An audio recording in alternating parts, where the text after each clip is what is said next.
Fine, usually. It's that most prominent bone in the wrist immediately, okay? So once I find the pisiform, I will try to take my finger and just roll off. And what I'm trying to do is to try to get in the tunnel of Guyon when I do that. If I'm doing that or if I'm pushing pretty hard, that's kind of like a Tunnel sign, in that if you said, wow, it's kind of making my fingers numb, I'm obviously compressing the ulnar nerve there. And that's possible. That's not really what I'm looking for, but that's possible. So hook of the hamate is going to be right down in there, and tunnel of Guyon is going to be right down there. Again, you're not palpating a tunnel, you're palpating a space that is the tongue. So there's really nothing to palpate. And again, it's questionable whether you're going to be able to actually feel the hook of the hamate, but that's what you're feeling for when you're feeling the tunnel of Guyon. Hook of the hamate's lateral, pisiform is medial, all right? So that's what you're thinking about there. So where's the tunnel of Guyon? Between the hook of the hamate, yep, between the hook of the hamate and the pisiform, yep.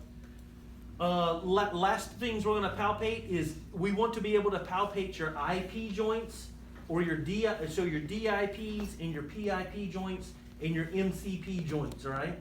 We want to basically just be able to poke on them, right? In a second, we're going to learn valgus and varus stress, but are we going to compress or distract, meaning we're kind of pulling apart? We're just palpating the joint line, looking for arthritis. What we're trying to figure out here, if you have injured your finger, right?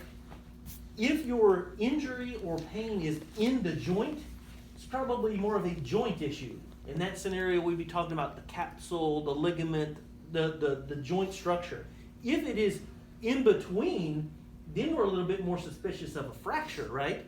There's not any joint material in between. So if I'm poking out here, that's a much different complaint than if I'm poking right at your joint line. Maybe you have arthritis, maybe you have some inflammation at the joint.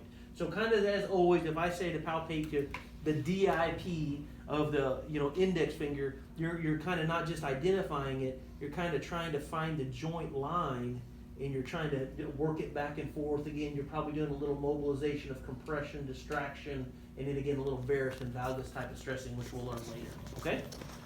So I'll walk around with this little